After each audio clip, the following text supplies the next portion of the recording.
Hayırlı kеш, efirde yanılıklar, stüdyoda мен Римма Авзалова бүгінгі шығарылышта. Хәтер исән, хәтер мәңгілік. Бейік ватан соғышында хәләк болғаннар истәлігіне Бүләк ауылында хәтер стенасы ашылды. Яшьләр неге ауылда қалмай, яшьләр бүлеге өсіш стратегиясын тәқдим итә.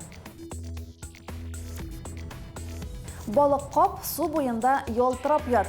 Мөслимдә Путин фестивалі өтті. Хәзер әлеге һәм башка вакыйгалар хакында тулырак. 22 июль көнне Мөслимгә Татарстан Республикасы Яшьләр эшләре министры урынбасары Ринат Садыков килде. Ринат Наилевич Мөслим белән танышты, урман иле ял лагерендә булды. Соңыннан мизгел яшьләр үзәгендә Мөслим яшьләре белән очрашты. Биредә яшьләр сәясәте үсеш стратегиясе кабул итү булды.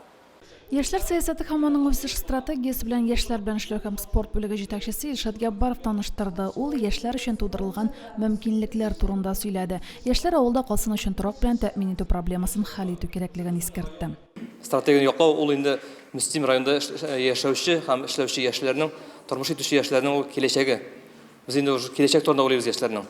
Бүгенге тормыш түгел, киләчәк тормышында уйлыйбыз. Biz телибез Мөслим районында киләчәктә яшьләр үзләренә комфорт яшәсеннәр, Мөслимдә яшәп алар ләззәт алсыннар.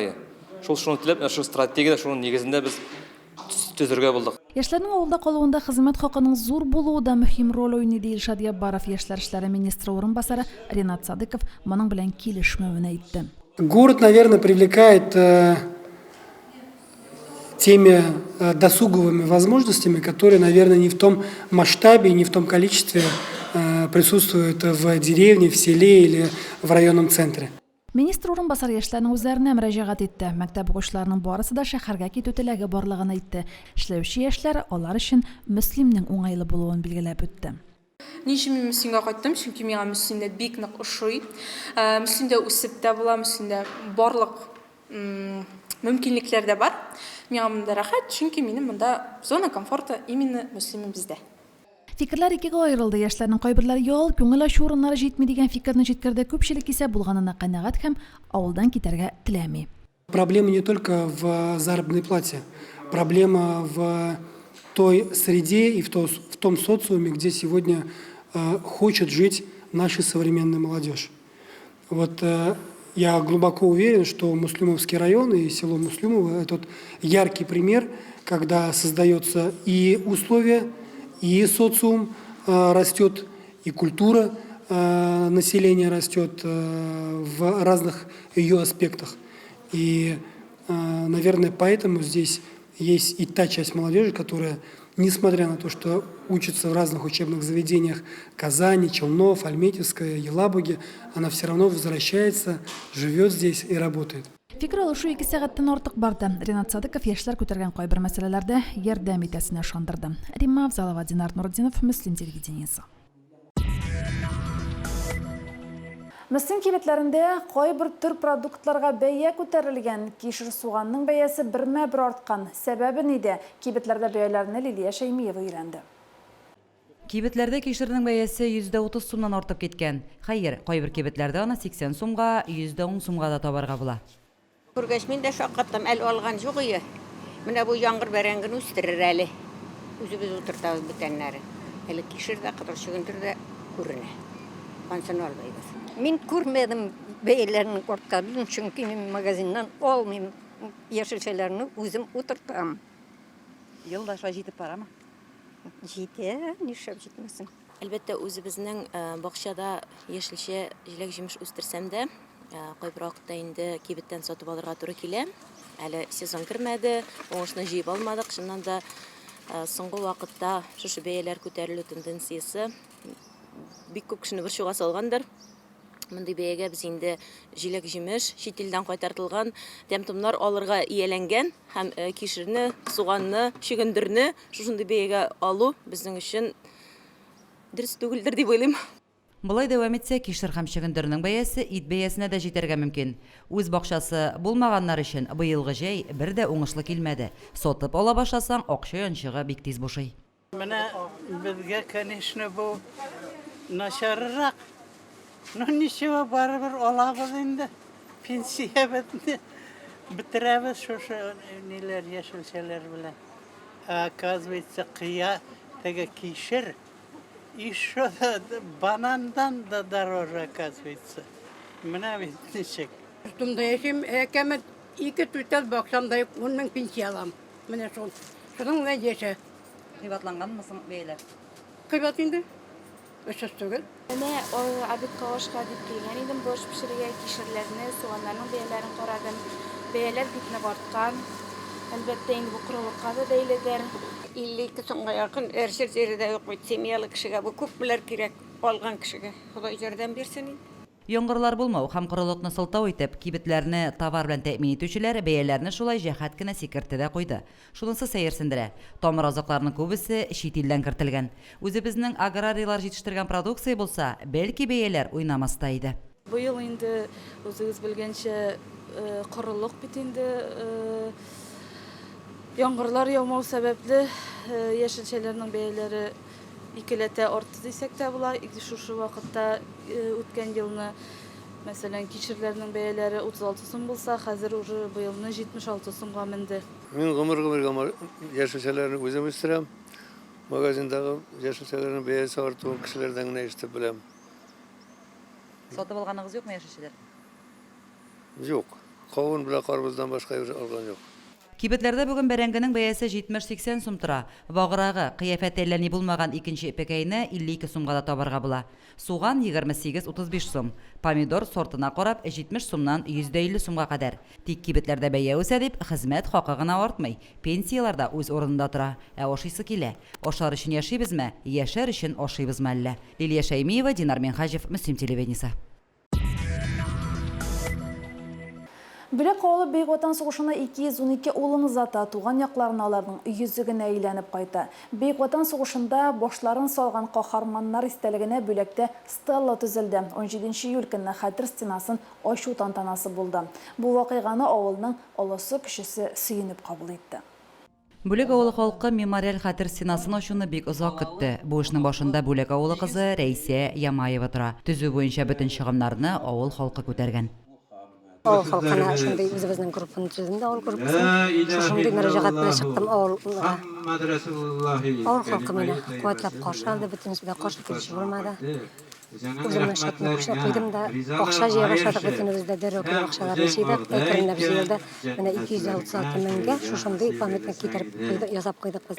Хәтер тактасын ачу тантанасы азан тавышы белән башланды. Һәркемнең йөрәгендә зур шатлык иде. Тантанага 200дән артык кеше килгән иде. 36 кешелек Бүлек авылында бу көнне әйтерсең лә җиңү парады узды. Мемориал тактаны ясау өчен үзләренә зур эш керттеләр. Илебезнең төрле туфрагында яшәгән авылдашларыбыз бөтенесе ярдәм кулларын суздылар. Кемнәрдер физик хезмәт белән, кемнәрдер материаль хезмәт белән ярдәм иттеләр. Авылыбыз тагында нык ямьләнеп китте. Мин исем Бүлек авылында туып үстем. Һәм хәзерге вакытта Казан шәһәрендә яшәйм. Ләкин шуңа карамастан үзебезнең туып үскән авылда менә шундый зур чара булган. Мин әлбәттә бик сөендем һәм шуңа дип кайттым. Дөресен әйткәндә, мондый чаралар сирәк була. Һәм инде бу безнең авыл өчен бик зур вакыйга.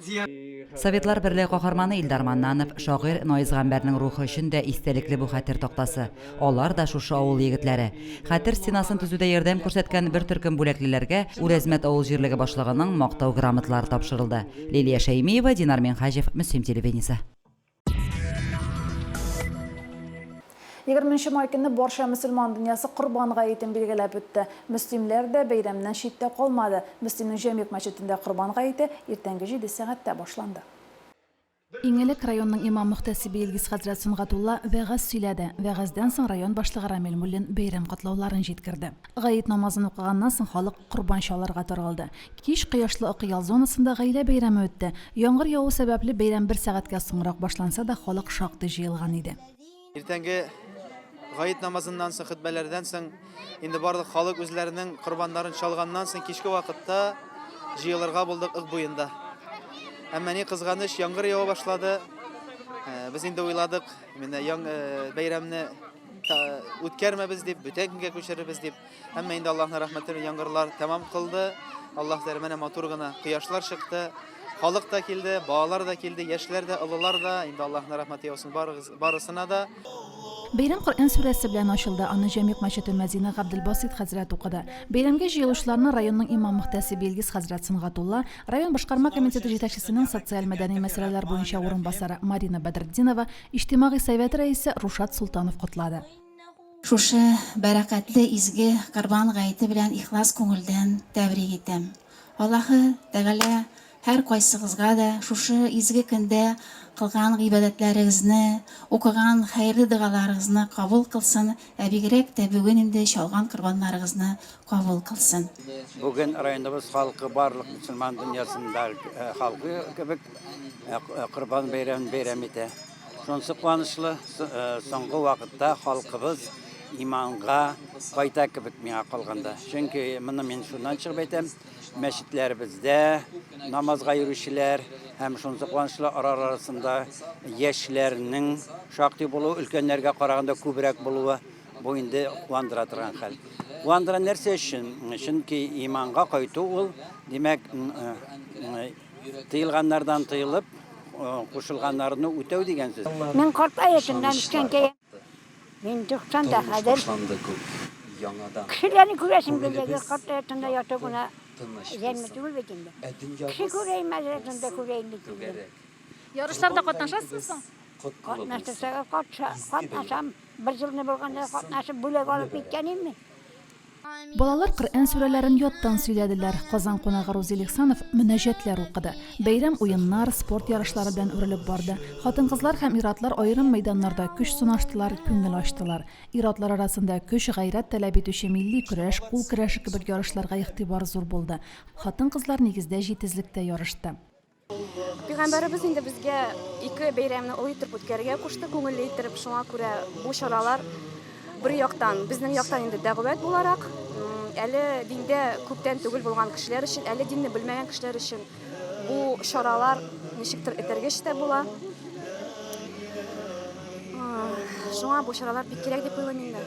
Без үзебез барлык гаиләбез белән чыктык, олуг гаиләбез белән.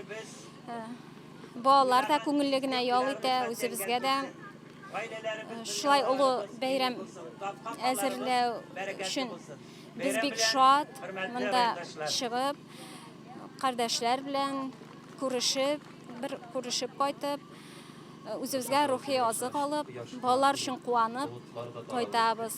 Мөслимдә Корбан гаетендә беренче тапкыр катнашам һәм мин мондагы бәйрәмгә бик хушландым. Чынлап торып та бик профессиональ рәвештә төпләп оештырганнар, аеруча балаларга мәйданчыклар, аннан соң көрәш чаралары, ашату, эчертү, бераз гына менә теге килен кунаклар белән аралашу чаралары, конкурслар, уеннар каралган. Мин бик тә хушланып, шатланып китәм әлеге бәйрәмнән. Һәм аеруча мине дә чакырып шушында бәйрәм итәргә мөмкинчелек биргән өчен мин шулай ук рәхмәтлемен. Нәниләр Жигули атта һәм понияда йөреп рәхәтләнде, сәүдә мәйданчыклары эшләде. Теләгән һәркем учакта пешкән карабудай һәм пулау белән сыйланды. Римма Авзалова, Динар Минхаҗев, Мөслим телевидениесе. Мөслимнең Кояшлы Акыял зонасында Күкен фестивале узды. Быел ул 3нче тапкыр оештырылды. Ярыш балыкчыларның яраткан бәйрәменә үрелеп килә һәм елдан-ел күбрәк кешене җәлеп итә. Быел бәйгедә мөслимлеләр белән бергә Санкт-Петербург шәһәреннән, Псков өлкәсенең Великий Луки шәһәреннән дә кунаклар бар иде.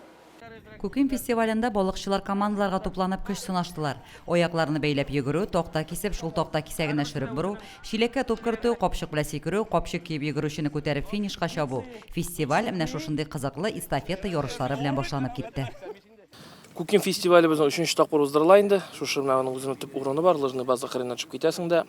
Безнең инде әти бабайлар Күкен дип кушканнар бит инде. Бүтән җирдә Күкен дигән балык юк бит инде ул. Киркә дип атала. Кемдер анда килка дип әйтә, ана бит.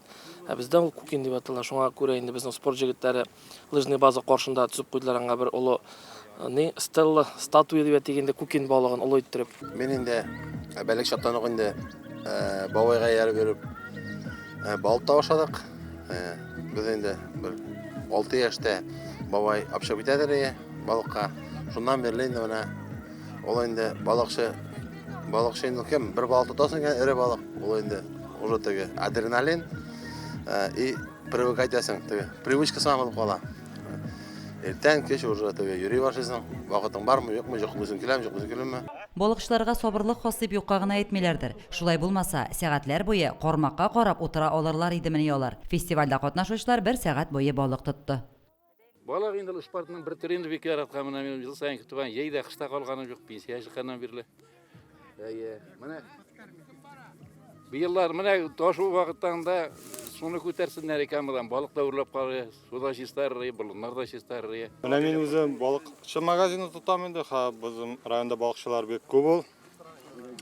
Хәзер инде балыкчылар селеуында сатып кына алалар, казып тормыйлар, наживкалар тотабыз инде без балыкчыларга дип.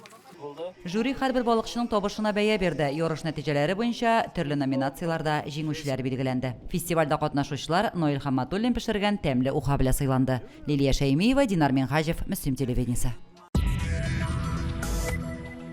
Спортның су түренә бәйле тагын бер бәйрәм. Су стадиясе бәйгесе узды. Балыкчылар су юлы буйлап Мөслимнән Мензәле районының Бикбау авылына сәяхәт иттеләр. Шулар эшле алар 78 чакрым араны уздылар.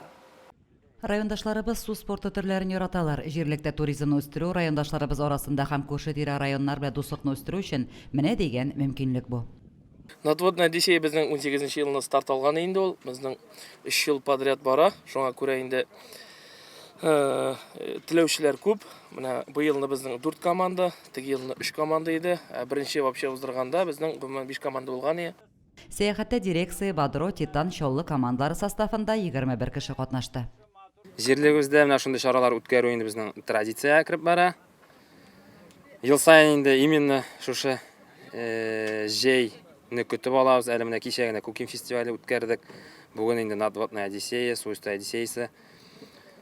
Бу инде спортка түгел, ял итү,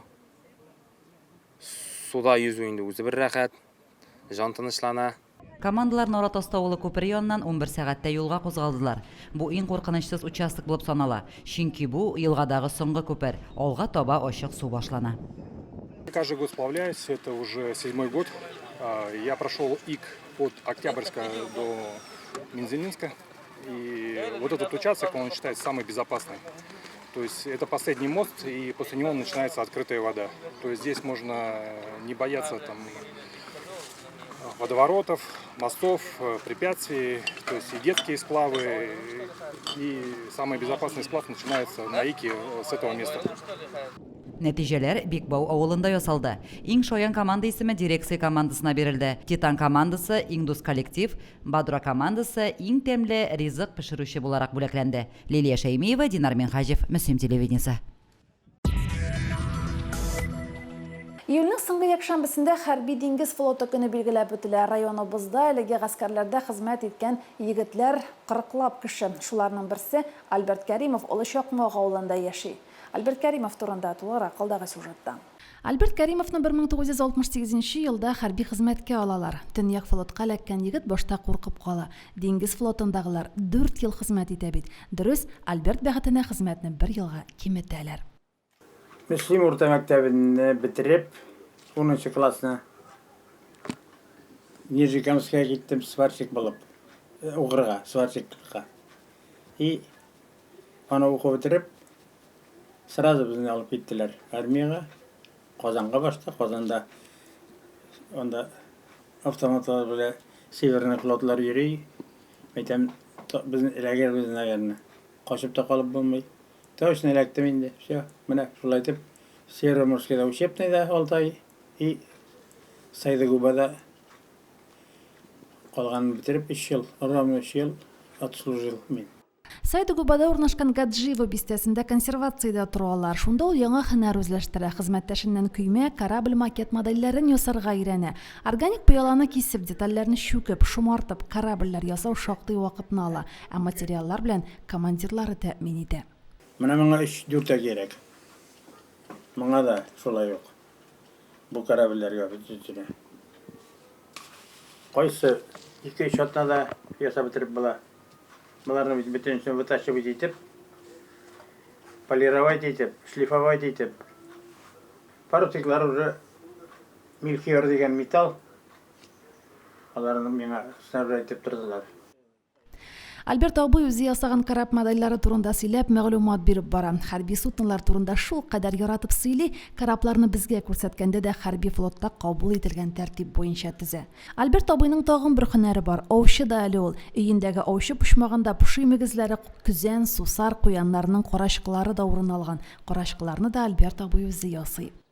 Вакыты бар аның, анда эшкәртергә кирәк тересен, уксуслар белән, ниләр белән, аннан соң мазать итеп, иләп, баш терене иләргә кирәк. Аннан соң нитеп формасын вырезать итеп пенопластан içine тыгып, анда бит içinde аның пенопласт формасын ясарга кирәк, ни белән.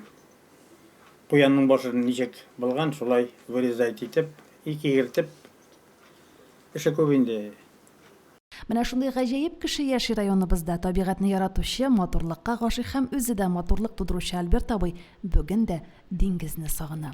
Римма Авзалова, Динар Нуретдинов, Мөслим телевидениесе. Бүгенге шулар, мин Римма Авзалова сезне белән саубуллашам. Алда сезне сабак булсын тапшыру көтә. Бездән аерылмагыз.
Жила-была прекрасная принцесса. Однажды она встретила рыцаря. Они полюбили друг друга. Друзья в королевстве были рады за принцессу и удивлялись их большому счастью. Но однажды явилась добрая волшебница судьба. Она сказала, что у принцессы есть чудесный дар, но чтобы получить его, ей, принцессе, предстоит пройти непростые испытания. Рыцарь испугался чуда и отказался от дара, и принцесса осталась одна. Друзья принцессы советовали ей отвергнуть дар волшебницы, но ее сердце хотело обрести это чудо, и она отважно отправилась в путь через лес сомнений и рощу страхов. Принцесса отважно шла по тропе. Она была очень храброй, а дар оказался таким прекрасным, что даже самые большие трудности привиделись принцессе лишь тенью, которая рассеялась в лучах солнца. Пусть исчезнут все тени сомнений. Ты управляешь своей жизнью и можешь сделать ее счастливой. Проект по профилактике абортов +1. Исерек ирдән кая качарга белмәгән чаклар күп булды. Хәтта бакчада бәрәңге сабаклар арасында куна идек. Мин бала алып кайта алмыйм бит. Бөтенләй югалтудан куркып, иремне сеңлемә бүләк иттем. Ут тиз арада өйне камап алды. Аннары мунчага күчте. Санаулы вакыт ичендә йортсыз, җирсез калдык.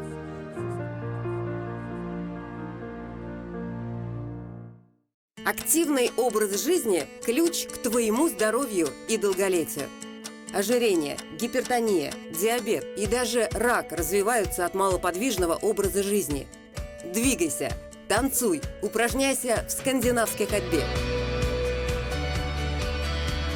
Движение – это жизнь, а жизнь – это движение. Начни заботиться о себе и своем здоровье прямо сейчас.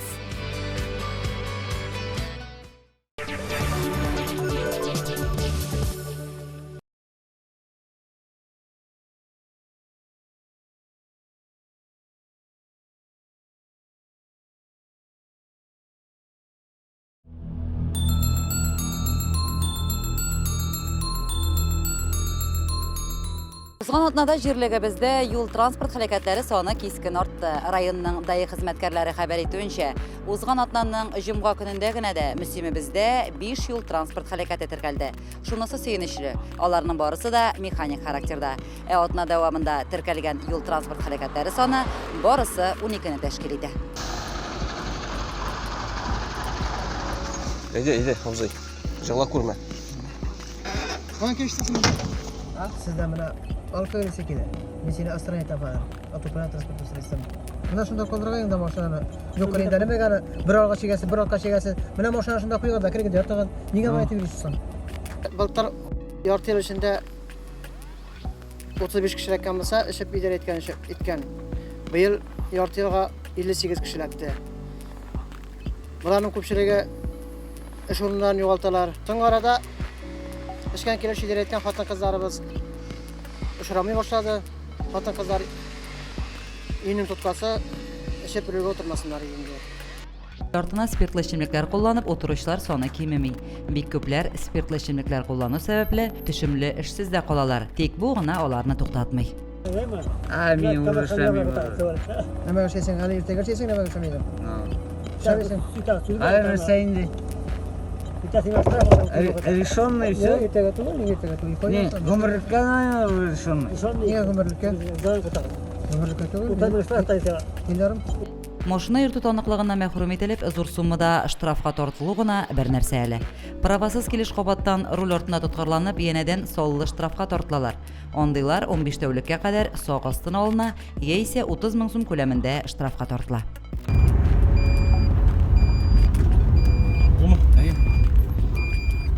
Signal ver. Ürgen bolsam şaqmay bir-birle. Demek ürge tutlaydı. Şonda bir ürmek bolan. Resim. Pribor, bizning pribor var resim. Ne sistem şu koyam. Men bu washashamam bilib. Yo, beşammasam ben skop çörüm. Ben başsam men kompüter atagan. Oynayıp mısın? Biz koytarada isirip mısın? Kalasın baştan. Kopta uzağa gitme. Отказываешься? Отказ vermem. Yo, ben mesela pribor. Videonu ubrak başta. Video yazdırılıp durur. Ya men bu video aslında bir yaşamam başı. Почта koyuyorum. Video aslında başı отказ полный. Oynaraba извини, отказ. Yani bizim priborga örmüşsün. Отказ полный. Hey, bizim priborga örmüşsün mü? Sizin priborga devre, потому что kun sayın isirlere şuna örmüyorum. Больницаға барасың mı? Sen bunda hemen barayım mı? Бар. Bütün yürgönüңде бар, bütün yürgönüңде бар. Başı men kalamayım. Şuna ansını aytalım. Подпись koyarsın. Sen uzun koluna bir ver. Benim kolda постановление. Протокол направления. Ансы düşürülген законда. Ne, больницаға барам сен надо согласен ебез, бармасаң не согласен ебез. Ручка тот. Ләкин безнең халык бер-берсен сатмыйм дип спиртлы эчемлек кулланган шоферны күрсә дә, даи хезмәткәрләренә хәбәр итми. Бу вакытта кемнеңдер газиз кешесе нәкъ менә шушы шоферның тәгәрмәче астына керер дип берәү дә уйламый. Şu kiriş koyup biteyinde yoldan emamaz. Tegere sen dolar saklasın. Maşına tüyle yoğana birden. Öde imkanı Yok olsa. indi. He, oraya deme dolar saklasın. Yok şu kiriş koyup biteresin mi? Koyup bitemesin bitsin. O yanında şu oturasın mı? Ulasını bilsen Buna privar. Buna ördünüz. Hayır. Buna şige video çöptüre, ikinci de video çöptüre. Nasıl kurdum indimi? Eğer de bizden privar bilen saklasın mısın da protokol çöptürem. Eğer de saklasın mısın bana iskaparam. Biz pravar. Узган җомгада гына да Мөслимнең үзендә 5 юл транспорт хәрәкәте булды. Даи инспекторлары аварияларның сәбәбен игътибарсызлык дип атады. Машиналары белән артка чигенгәндә, юл чатында борылганда каршы як полосага кирип борылу сәбәпле машиналарның барысына да техник зыян килгән. Ел башыннан җирлегебездә механик характердагы 68 юл транспорт хәрәкәте теркәлгән. Аларның икесендә шоферлар җиңелчә тән җәрәхәтләре алган. Юл хаталарны кичерми, воемсызлык шоферның юлдашы булмасын иде. Кем арбасына утырсаң, шуның җырын җырларсың дигәннәр. Исерекне үзеңә юлдаш итмә. Башкаларның хаталары сезгә үрнәк түгел, сабак булсын иде. Лилия Шәймиева, Динар Минхаҗев, Мөслим телевидениесе.